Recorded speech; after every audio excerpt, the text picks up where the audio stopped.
അപ്പോൾ അതെല്ലാം അങ്ങനെ കഴിഞ്ഞ് പോലീസെല്ലാം കൂടെ കളഞ്ഞു കഴിഞ്ഞപ്പോഴത്തേക്ക് എല്ലാവരും ഓടി. പെണ്ണുങ്ങൾ മാത്രമുണ്ട്, സ്ത്രീകളും കുട്ടികളും അവരെല്ലാം കൂടെ ഓടി ഞങ്ങളുടെ മുറ്റത്തോട്ട് വന്ന്. ആകെ ഒരു കൊച്ചു വീട്, ഒരു 2 മുറിയേ ഉള്ളൂ. ആ കൊച്ചു വരെ അവിടെ ഇരിപ്പുണ്ട്. കോച്ചിരിയച്ഛനെ വിളിച്ചു. അച്ഛനാകുമ്പോൾ എല്ലാവരുമായിട്ട് ബന്ധം കൂടുതലുണ്ടല്ലോ എന്ന് ഓർത്ത് വിളിച്ചു കഴിഞ്ഞപ്പോൾ അച്ഛനെ അറസ്റ്റ് ചെയ്ത് ലോക്കപ്പിൽ അടച്ചു. നിങ്ങൾ ജീപ്പിൽ കുറേ കൊണ്ടുപോകുന്ന വഴിക്ക് എന്നെ കുറേ ചീത്ത പറഞ്ഞു. ഇതെന്നെ മേധാ പാട്കറാണ്, ആദിവാസികളെ ഓർഗനൈസ് ചെയ്യാൻ വന്നിരിക്കുന്നത്, എവിടെ നിന്ന് വന്നു, ഏത് കന്യാസ്ത്രീ, ഇങ്ങനെയുള്ള കന്യാസ്ത്രീ മടത്തിൽ നിന്ന് ഇങ്ങനെ അഴിച്ചുവിട്ടിരിക്കുകയാണ്. കഴിഞ്ഞൊരു 6:30 രാത്രിയായപ്പോൾ ബത്തേരി പോലീസ് സ്റ്റേഷൻ ഞടുക്കിക്കൊണ്ട് ഒരു 10-60 പേര് ചാടിഞ്ഞ് കയറി. മുത്തങ്ങായിൽ നിന്ന് നിങ്ങൾ നടന്ന് എത്ര കിലോമീറ്റർ എന്ന് എനിക്കറിയാമല്ലോ, ബത്തേരി വരികയാണ്. ആ ടീച്ചർമാർ, ബത്തേരി ടീച്ചറിൻ്റെ നേതൃത്വത്തിൽ അവിടുത്തെ ലോക്കൽ ലീഡേഴ്സ്, ആ കടകളിലുള്ള ആൾക്കാർ, അവരെല്ലാം കൂടെ ഓർഗനൈസ് ചെയ്ത് ജനം മുഴുവനും കൂടെ അങ്ങ് കയറി അടിച്ചു.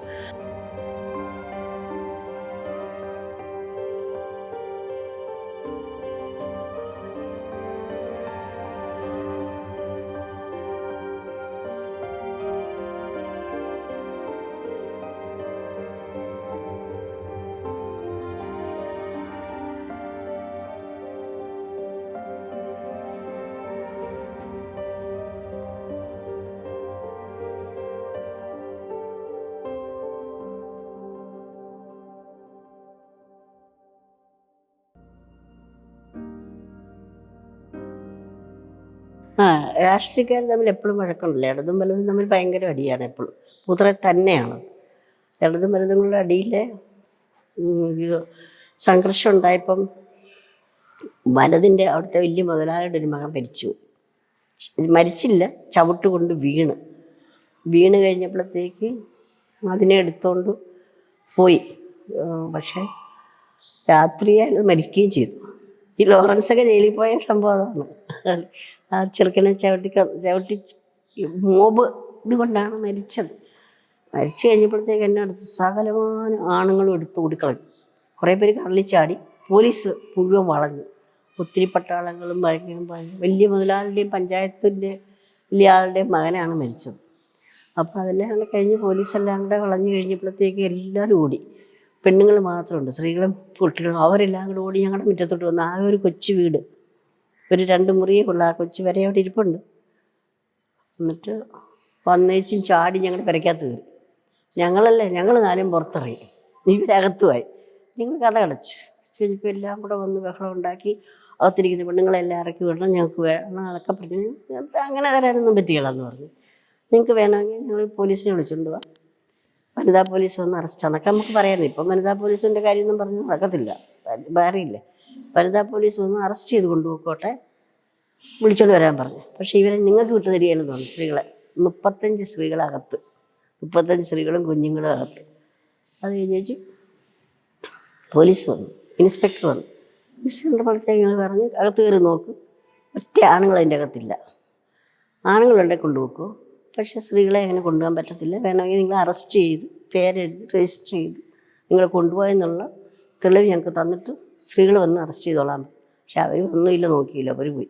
അതോടെ അങ്ങനെ ആണുങ്ങൾ പറഞ്ഞില്ല, അവിടെ തട്ടുപുറത്തിരിപ്പുണ്ട്, ഇവരുടെ വീട്ടിൽ ആയുധങ്ങളെല്ലാം ശേഖരിച്ച് വെക്കുന്നത്, ഇവരാണ് അടിക്കാൻ ആയുധം കൊടുത്തത്. എന്നിട്ട് പോലീസ് കയറി അവിടെ ഒന്നുമില്ല, അവിടെ 2-3 സിസ്റ്റേഴ്സല്ലേ താമസിക്കുന്നത്. പക്ഷെ ഞങ്ങൾക്ക് നാക്കുന്നില്ല പോലെ ഉണ്ടായിരുന്നു കേട്ടോ. പറഞ്ഞ് നിൽക്കാനായിട്ട് ഇവരുടെ കൂടെ അടുത്ത് പറഞ്ഞു നിന്നില്ലെങ്കിൽ ഇവർ നമ്മളെ ഒന്നുമല്ലെന്നുള്ള കാണിച്ചു. നല്ല ശരിക്കും പറയും ഞങ്ങൾ, വേറെ എതിര് വരുന്നവരോട് മറ്റവരുടെ കൂടെ നിൽക്കും, നല്ല സ്ട്രോങ് ആയിട്ട് സംസാരിക്കണം.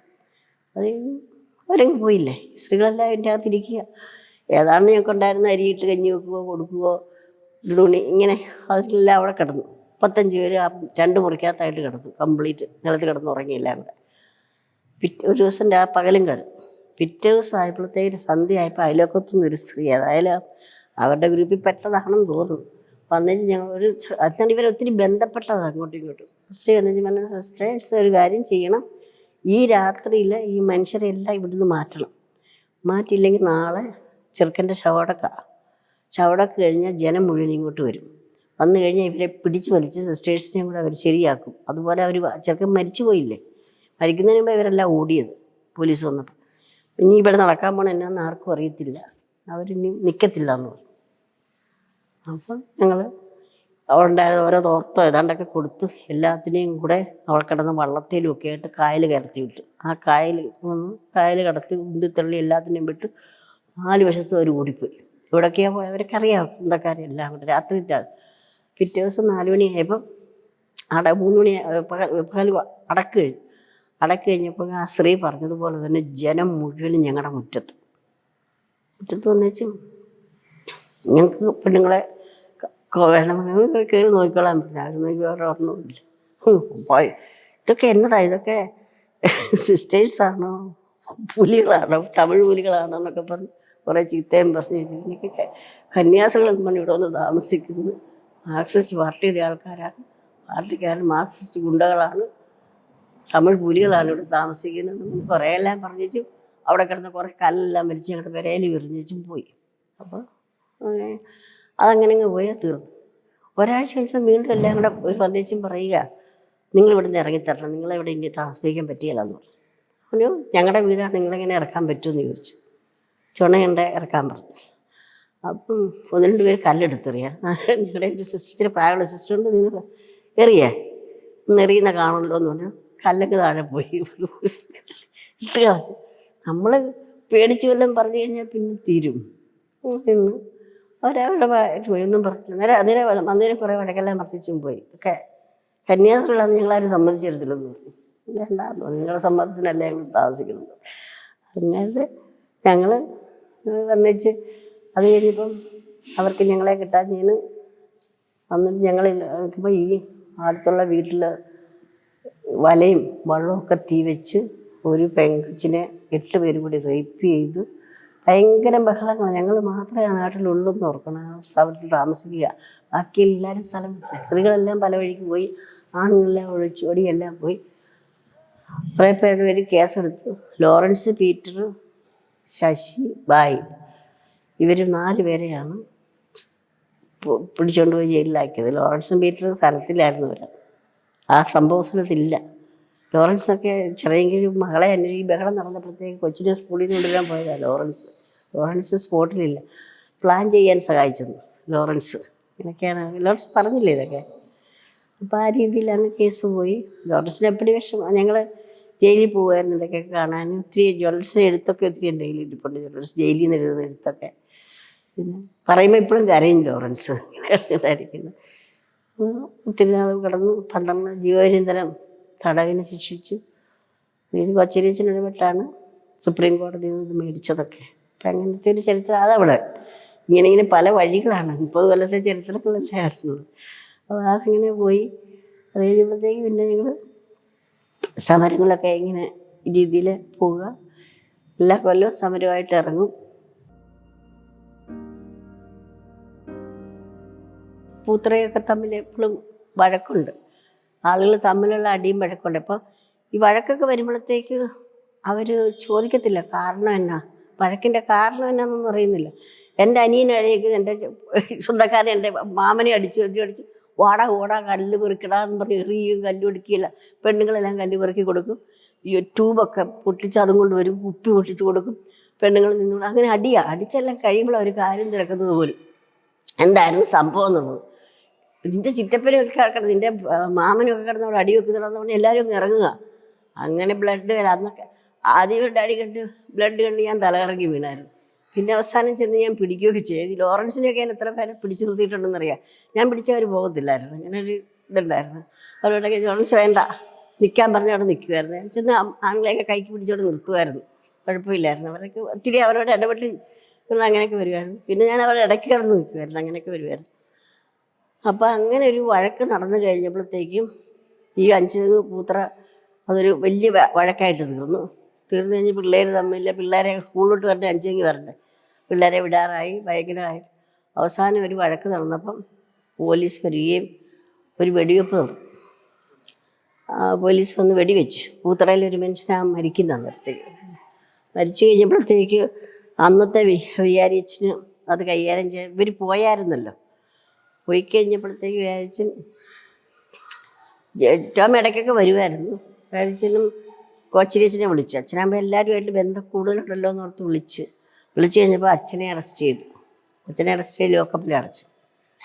പിന്നെ അതിൻ്റെ പേരിലെല്ലാം പാർട്ടിക്കാരും ബഹളമെല്ലാം ഉണ്ടാക്കി. അന്ന് കോൺഗ്രസ്സാണ് ഭരിക്കുന്നത്. അപ്പം ഇടതുപക്ഷം ചൂട് പിടിച്ചു.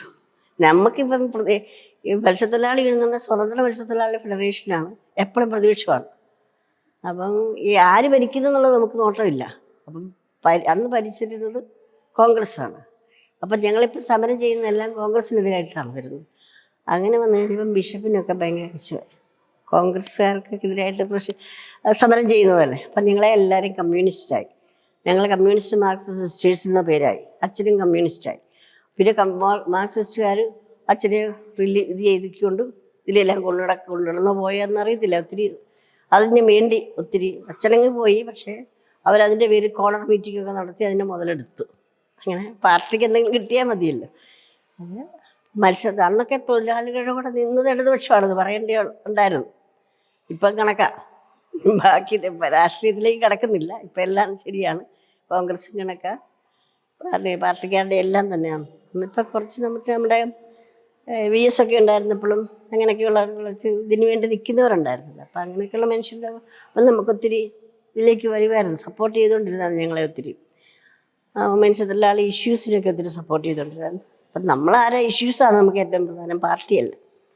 അപ്പം അങ്ങനെ പോകുന്ന ഒരു സ്ഥിതി വന്നു കഴിഞ്ഞപ്പം ബിഷപ്പിൻ്റെ ഓർഡർ വന്നു, കൊച്ചരിച്ചിനെ ഇനി ഇവിടെ കയറ്റാൻ മേലെന്ന്, ഇവിടെ വരാൻ മേലെ പോകാൻ മേലെന്ന്. കൊച്ചരിച്ചിൻ്റെ സുപ്പീരിയർ, ഇവരുടെയൊക്കെ സുപ്പീരിയർ ഇവിടെ ഇവർ ഇൻ്റർനാഷണൽ സൊസൈറ്റി ആയതുകൊണ്ട് നമ്മുടെ ബാംഗ്ലൂരായിരുന്നല്ലോ ഇവരുടെ സുപ്പീരിയർ. അപ്പോൾ അവിടുത്തെ സുപ്പീരിയർ ജനറൽ പറഞ്ഞു തിരുവനന്തപുരം രൂപതേ വർക്ക് നിൽക്കണമെന്നില്ല, ഇനി ഒരു ബാംഗ്ലൂരിലെ ആളായിക്കോളാൻ പറഞ്ഞു. പക്ഷേ ഫ്രം ബാംഗ്ലൂർ ഇരിക്കാൻ അങ്ങനെ ബാംഗ്ലൂരിൽ നിന്ന് എവിടെ വേണേലും പോയി ജോലി ചെയ്തോളാൻ പറഞ്ഞു. ഇന്ത്യയിൽ മുഴുവൻ ഒരു പൗരന് ജോലി ചെയ്യാമല്ലോ. പുള്ളി ഒന്നുകൂടെ ഫ്രീ ആയി. എവിടെ വേണേലും കയറി വരാം, എപ്പം വേണേലും കയറി വരാമെന്ന രീതിയിൽ പുള്ളി വർക്ക് ചെയ്യാൻ തുടങ്ങി. ആർക്കും ബിഷപ്പിനൊന്നും എതിര് പറയാൻ പറ്റത്തില്ല. ബിഷപ്പിൻ്റെ കീഴിലല്ലല്ലോ. പൂത്തറയിലെ പാരീഷായിരുന്നു ബിഷപ്പിൻ്റെ കീഴിലായിരുന്നു. ഇപ്പോൾ അതല്ല, പ്രൊവിൻഷ്യലിൻ്റെ കീഴിലാണ്. അങ്ങനെ ഇവിടെ ഫ്രീഡമായി. മുട്ടട ഇവർക്കൊരു ഇതുണ്ട്, കമ്മ്യൂണിറ്റി ഉണ്ട്, റിഡംബിസ്റ്റ് ഫാദേഴ്സ്. അപ്പോൾ അവിടെ താമസിക്കുകയും പുള്ളി വർക്ക് ചെയ്യുകയും അങ്ങനെയൊക്കെയാണ് ചെയ്തുകൊണ്ടിരുന്നത്.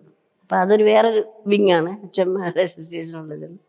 അപ്പോൾ അധികം ഞങ്ങൾ യൂണിയൻ പ്രവർത്തനത്തിലേക്ക് പോകാനായിട്ടും ഇങ്ങനെയൊക്കെ ചെറിയ ചെറിയ പരിപാടികളൊക്കെ ചേർന്നുകൊണ്ട് പോകുമായിരുന്നു. പിന്നെ മത്സ്യത്തൊഴിലാളികളുടെ പെൻഷന്, പ്രായമായവർക്ക് പെൻഷൻ വേണം, കുട്ടികൾക്ക് ലംസം ഗ്രാൻഡ് പഠിക്കുന്നതിന്, വീടില്ലാത്തവർക്ക് വീട്. മുത്തങ്ങാസിൻ്റെ ഒരു ദിവസം വന്ന് ഞാനവിടെ വന്നപ്പോഴത്തേക്ക് അവിടുത്തെ ടീച്ചർ, എൻ്റെ പേരെന്ന് ട്യൂഷൻ്റെ അവിടെ വർക്ക് ചെയ്തൊരു ടീച്ചർ, ഞാൻ അവിടെ ക്ലാസ് എടുക്കാൻ വന്നതാണ്. സ്ത്രീകൾക്ക് ക്ലാസ്, നേഴ്സറി ടീച്ചേഴ്സിന് ക്ലാസ് എടുക്കാനായിട്ട് വന്നു ഞാൻ. അന്നേരം അവർ പറഞ്ഞു അവിടെ ഫുട്ബോൾ മാച്ച് നടക്കുന്നുണ്ട്. അപ്പം അവിടെ നമ്മുടെ ആദിവാസികളും അല്ലാത്തവരും നോൺ ആദിവാസികളും തമ്മിലുള്ള ഫുട്ബോൾ രജിസ്റ്റർ നമുക്ക് കാണാൻ പോകാമെന്ന് പറഞ്ഞു. നമ്മൾ എനിക്ക് വലിയ ഇൻട്രസ്റ്റ് ഇല്ല, ഫുട്ബോൾ മാച്ച് കാണണമെന്ന് വലിയ താല്പര്യമൊന്നുമില്ലെന്നു. എന്നാ വാന്നും പറഞ്ഞു. ജെയ്സും പറഞ്ഞു പോകാം എന്നും പറഞ്ഞ് ഞങ്ങളെല്ലാം കൂടെ, ഞാൻ ഇടയ്ക്കിടയ്ക്ക് അവിടെ പോകുമായിരുന്നു ഒരു ക്ലാസ് എടുക്കാനായിട്ട്. മുത്തങ്ങയിൽ പോകുന്ന പരിപാടി ഉണ്ടായിരുന്നു. അപ്പോൾ അവിടെ പോയി അവിടെ ഇരുന്ന് മാച്ച് നടക്കുകയാണ്. നടന്നു കഴിഞ്ഞപ്പോൾ അവിടെ എന്തോ ഒരു കലാവില നടന്നു. എന്താണെന്നറിയാം, എനിക്ക് അത്ര പിടിക്കില്ല, ഞാൻ അത്ര ശ്രദ്ധിക്കുന്നില്ലായിരുന്നു. പക്ഷേ അവിടെ ബഹളം തുടങ്ങിയപ്പോൾ എനിക്ക് ആക്റ്റീവായി. ഞാൻ ചാടി എഴുന്നേറ്റ്. എന്താ സംഭവം എന്നറിയണമല്ലോ, അടി നടക്കുന്നത് നല്ല പരിചയമുണ്ടല്ലോ. ചാടി എഴുന്നേറ്റപ്പം ആദിവാസികളും നോൺ ആദിവാസികളും തമ്മിലുള്ള വഴക്കാണ്. അപ്പം അവരുടെ ഇന്നലത്തെ അനുസരിച്ചുകൊണ്ട് അവരുടെ ഇന്നലത്തെ തുടർന്ന് വേണമെന്ന് ചിലർ, വേണ്ട ഇന്ന് പുതിയത് തുടങ്ങണമെന്ന് പറഞ്ഞ് ചിലർ. അപ്പം അങ്ങനെ രണ്ട് വിധത്തിൽ വന്നപ്പോഴത്തേക്ക് അതിൻ്റെ പേര് അടിയുണ്ടായ. അവസാനം ഈ നോൺ ആദിവാസികൾ നേരെ അങ്ങോട്ട് പോയി, പോലീസ് സ്റ്റേഷനിൽ പോയി പോലീസിനെ കൊണ്ടുവരാനായിട്ട് പോയിരിക്കുക. അപ്പോൾ ആദിവാസി സ്ത്രീകളെല്ലാം അവിടെ നിൽപ്പുണ്ട്. അവർ പറഞ്ഞു സിസ്റ്റർ ഇപ്പം പോലീസ് വരും, അകപ്പാടെ ഇവിടെ ബഹളമാകും, ഞങ്ങളെ അവർ അറസ്റ്റ് ചെയ്യും, അല്ലെങ്കിൽ ഞങ്ങളുടെ വീട് റെയ്ഡ് ചെയ്യും, ഞങ്ങൾക്ക് പേടിയാകുന്നു പോലീസിനെ എന്ന് പറഞ്ഞു. അപ്പോൾ നിങ്ങൾ പേടിക്കേണ്ട എന്ന് പറഞ്ഞു. പോലീസ് ജീപ്പ് വരട്ടെ, നമുക്ക് നോക്കാം, നമുക്കിവിടെ സമരം ചെയ്ത് നല്ല പരിചയമുണ്ടല്ലോ. അപ്പം ഞാൻ പറഞ്ഞു നിങ്ങളൊരു കാര്യം ചെയ്തു, പോലീസ് ജീപ്പ് വരുമ്പോൾ നമുക്ക് സ്ത്രീകളൊക്കെ അങ്ങ് വളയാം, പിടിച്ചിട്ട് പോലീസിനോട് പറയാം. അപ്പം ഞങ്ങൾ എല്ലാവരും റെഡിയായി, ഞാനും കൂടെ ലീഡ് ചെയ്ത് അവർ പോലീസിനോട് ഞാൻ പറഞ്ഞു ജീപ്പിൽ നിന്ന് ഇറങ്ങാൻ പറ്റിയല്ലാന്ന് പറഞ്ഞു. ഇറങ്ങണമെങ്കിൽ വനിതാ പോലീസ് വന്ന് ഇവരെ അറസ്റ്റ് ചെയ്ത് കൊണ്ടുപോകണമെങ്കിൽ ആരെങ്കിലും വനിതാ പോലീസില്ലാതെ ഞങ്ങളെ തൊടാൻ പറ്റിയെന്ന് പറഞ്ഞു. അപ്പോൾ അവർ കുറേ വഴക്കം പറഞ്ഞും പോയി. ഇതെവിടുന്ന് വന്നിരിക്കുന്നു, ഒരു ലീഡർ വന്നിരിക്കുന്നു, ഇതെവിടുത്തെ ലോയറാ, അതായത് അങ്ങനെ അവർ അത് പോട്ടെന്ന് വെച്ചു. പിന്നെ ഞങ്ങളെല്ലാവരും വീട്ടിൽ പോയി കിടന്നുറങ്ങി. വെളുപ്പിന് 6 മണിക്ക് വനിതാ പോലീസും കുറേ പോലീസും കൂടെ വന്നേച്ചു സിസ്റ്ററിനെ തിരക്കിയാണ് വന്നിരിക്കുന്നത്. ലീഡ് ചെയ്ത സിസ്റ്ററിനെ അവർക്ക് വേണം. ഞാൻ ജെയിംസിൻ്റെ അവിടെ കിടന്നുറങ്ങുകയാണേ. എഴുതിപ്പിച്ചു. അത് കഴിഞ്ഞ് എന്നെയും 12 പുരുഷന്മാരെയും കൂടെ, ആദിവാസി പുരുഷന്മാരെയും ജെയിംസിനെ അച്ഛനെയും കൂടെ അറസ്റ്റ് ചെയ്തു. 12 പേരെ ഞങ്ങളെ അറസ്റ്റ് ചെയ്തു. ഒരു ജീപ്പിൽ കയറ്റി, വെള്ളം പോലും കുടിച്ചില്ല രാവിലെ, ജീപ്പിൽ കയറ്റി കൊണ്ടുപോവുക. പോണ വഴിക്കൊരു പയ്യൻ അവിടെ നിന്ന് കുളിക്കുന്നുണ്ടായിരുന്നു. അവൻ്റെ പേരുണ്ടെന്ന് പറഞ്ഞു. അവനെയും കയറ്റിക്കൊണ്ട്, അവനാണെങ്കിൽ തോർത്ത് മാത്രമേ ഉള്ളായിരുന്നു. അത് കുളിച്ച് ഞങ്ങൾ ജീപ്പിൽ കുറേ കൊണ്ടുപോകണ വഴിക്ക് എന്നെ കുറേ ചീത്ത പറഞ്ഞു. ഇതെന്നെ മേധാ പാട്കറാണ്, ആദിവാസികളെ ഓർഗനൈസ് ചെയ്യാൻ വന്നിരിക്കുന്നത്, എവിടെ നിന്ന് വന്നു, ഏത് കന്യാസ്ത്രീ, ഇങ്ങനെയുള്ള കന്യാസ്ത്രീ മടത്തിൽ നിന്ന് ഇങ്ങനെ അഴിച്ചുവിട്ടിരിക്കുകയാണ്, ഇങ്ങനെയൊക്കെ പറയുന്നുണ്ട്. അപ്പോൾ എൻ്റെ അടുത്ത് നിന്ന് വനിതാ പോലീസ് പറഞ്ഞു, സിസ്റ്റർ മിണ്ടരുത്, അവരെന്തെങ്കിലും പറഞ്ഞോട്ടെ. ആ സ്ത്രീക്ക് എന്നോടൊരു സഹതാപം ഉണ്ടായിരുന്നു. പക്ഷെ പോലീസാണ് ഇതെല്ലാം പറയുന്നത്. നിങ്ങൾ ബത്തേരി പോലീസ് സ്റ്റേഷനിൽ കൊണ്ടുപോയി. ഞാനതിന് ഇറങ്ങിയപ്പോഴത്തേക്ക് ഞാൻ ചാടി ഇറങ്ങിക്കഴിഞ്ഞപ്പോൾ ചെരുപ്പൻ്റെ കാലിലാണ്. ഇവിടെ കല്യാണ പാർട്ടിക്ക് വരുന്ന ഊരടി ചെരുപ്പെന്ന് പറഞ്ഞു. ഞാൻ ചെറുപ്പം ഇരിച്ചും കയറി, പറയുന്നത് കേൾക്കണ്ടേ, അവിടെ വായിക്കാത്തില്ലേ. അപ്പോൾ അവിടെ കൊണ്ടുവന്ന് കഴിഞ്ഞപ്പോഴത്തേക്ക് എൻ്റെ അടുത്ത് ഞാനവിടെ നിൽക്ക ചെയ്ത് ആണുങ്ങളെ മുഴുവനും ഡ്രസ്സെല്ലാം മാറ്റിച്ച് ലോക്കപ്പിലാക്കി. ഇപ്പം അൺഡ്രയർ മാത്രമേ ഉള്ളൂ. ആ വഴിക്കൊന്ന് പിടിച്ച് ചേർക്കാൻ അൺഡ്രയറും ഇല്ല. അവൻ കുളിച്ചെടുത്തുനിന്ന് വന്ന് അവനിങ്ങനെ പൊത്തി പിടിച്ചിരിക്കുക. ഞാനിങ്ങനെ കാണുക, അവരെല്ലാം കൊണ്ടുപോയി അകത്തോടെ, അച്ഛനെ ഉൾപ്പെടെ. ഞാൻ ഇവരുടെ തുണിയെല്ലാം കെട്ടിപ്പിടിച്ചിങ്ങനെ നിൽക്കുക വാതിക്കൽ. കുറേ നേരം കഴിഞ്ഞപ്പോൾ ഞാൻ അവിടെ ഒരു ബെഞ്ചുണ്ടായിരുന്നു, അതിൽ ഇരുന്നേ. അപ്പോൾ അതിൽ വന്നൊരു പോലീസ് പറയാം, ഇതിൻ്റെ കല്യാണ പാർട്ടിയോ, എഴുന്നേറ്റ് നിൽക്കാൻ പറഞ്ഞു. ഞാൻ ആ തുണിയും കൊണ്ട് എഴുന്നേറ്റിരുന്നു.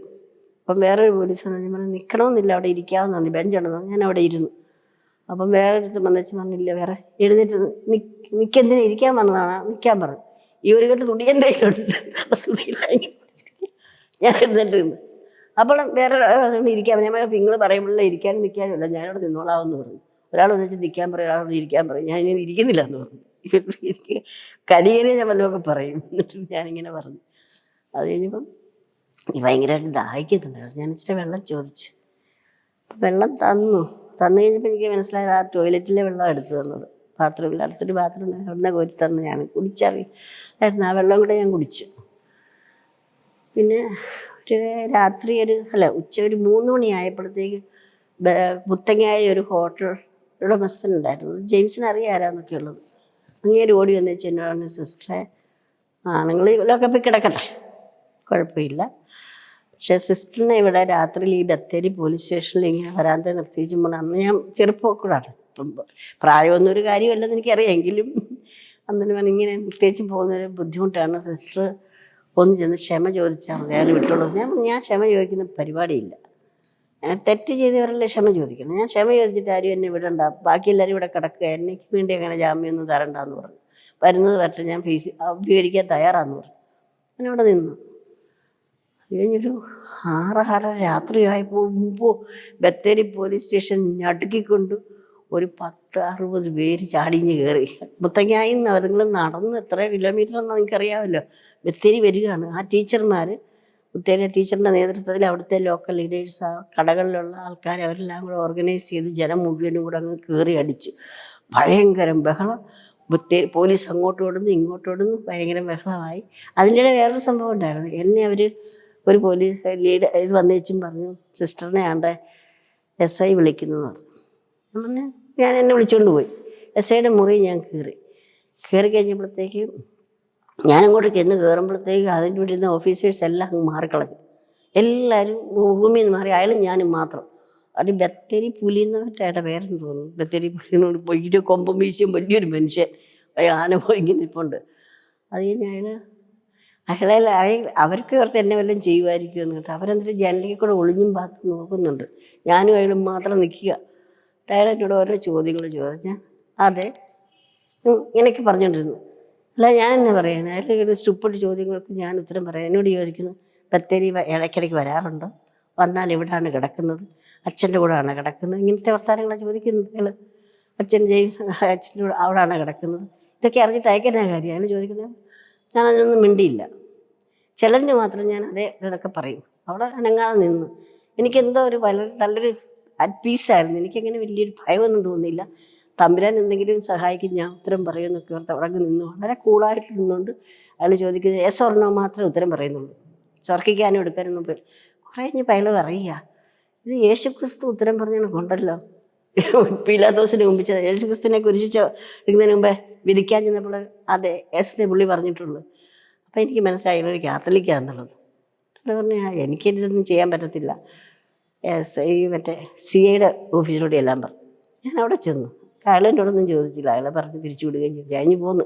ഈള് കുറേ ക്വസ്റ്റ്യൻസിൽ അയാളുടെ ഇതിലല്ല എന്നുള്ളത്.